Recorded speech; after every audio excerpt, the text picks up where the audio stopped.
revendiquant le paiement de la prime de servitude diplomatique, PSD, non versée depuis 7 semestres, le syndicat des agents des affaires étrangères, SAE, a demandé, au terme d'une assemblée générale le 22 novembre, le départ du secrétaire général de leur ministère et du ministre des Affaires étrangères. Si celui-ci n'est arrivé à la tête du département que depuis mars dernier, le syndicat lui reproche une certaine arrogance. Ce qu'il en est réellement, selon les explications de part et d'autre.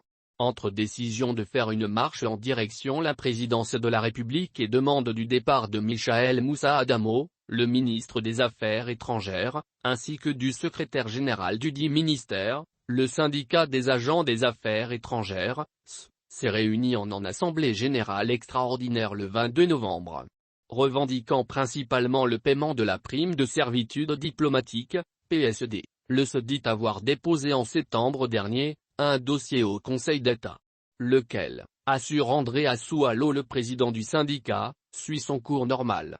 Le syndicat qui dit également avoir eu, durant cette période une séance de travail avec la Direction générale de la documentation et de l'immigration, DGDI, quant aux revendications, dénonce des manœuvres sordides de la tutelle.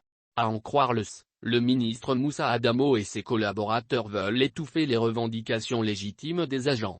Les agents affiliés au dit syndicat en veulent pour preuve, l'instauration par la tutelle, des listes de présence au poste. En période de grève générale illimitée, ils jugent la démarche illicite et contraire au texte en vigueur en République gabonaise.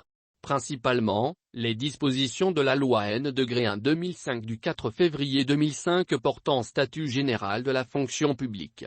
Notamment, en ses articles 54, 56, 57 et 58. D'où, la demande de la tête du ministre des Affaires étrangères et du secrétaire général du dit ministère.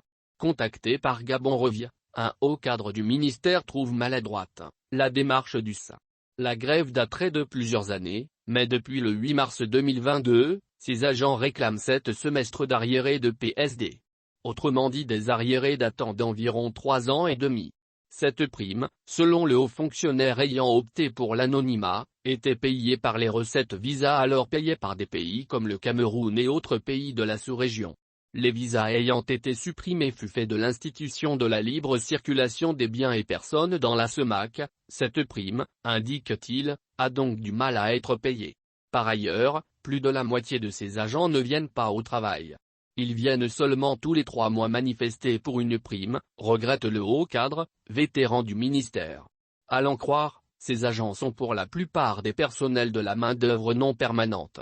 À ce qu'ils se racontent ça et là dans le ministère, des réunions ont été convoquées pour trouver les moyens de pérenniser la prime revendiquée, compte tenu du nouveau contexte, mais le SAE n'a pas adhéré à la démarche.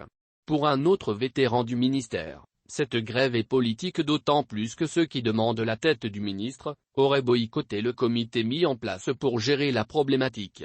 La PSD était payée par des recettes visa qui n'existent plus.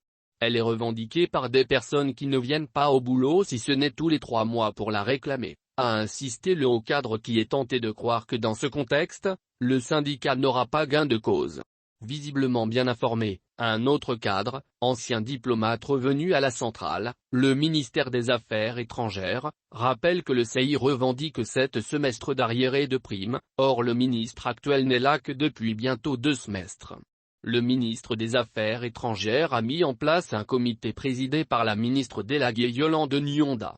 Objectif: étudier les voies et moyens pour trouver des sources de financement, réformer et pérenniser la PSD. Et le syndicat le sait très bien, souligne la même source. Dans les faits, la PSD n'était octroyée qu'aux seuls fonctionnaires de la centrale et pas à ceux de l'extérieur. Par ailleurs et malheureusement, les recettes visa, dans les pays où ils sont encore perçus, ne sont pas versées au péri. Toute chose qui crée un déficit quant au financement devant couvrir la prime réclamée. Qui veut et pourquoi veut-on empêcher les réformes que mène l'actuel ministre des Affaires étrangères? Qui veut empêcher ces réformes? Se demande un ancien journaliste passé par la diplomatie, aujourd'hui à la retraite mais toujours en contact avec la centrale. On a du mal à comprendre pourquoi il demande d'ailleurs sa tête vu que quand il est arrivé, il a même essayé de bosser avec eux. Ils ont refusé. Ils ont perdu un allié et le ministre compte bien faire un nettoyage pour assainir ce ministère, laisse-t-il entendre en notant que la PSD telle qu'elle existait, ne profitait pas aux personnes qui la méritent.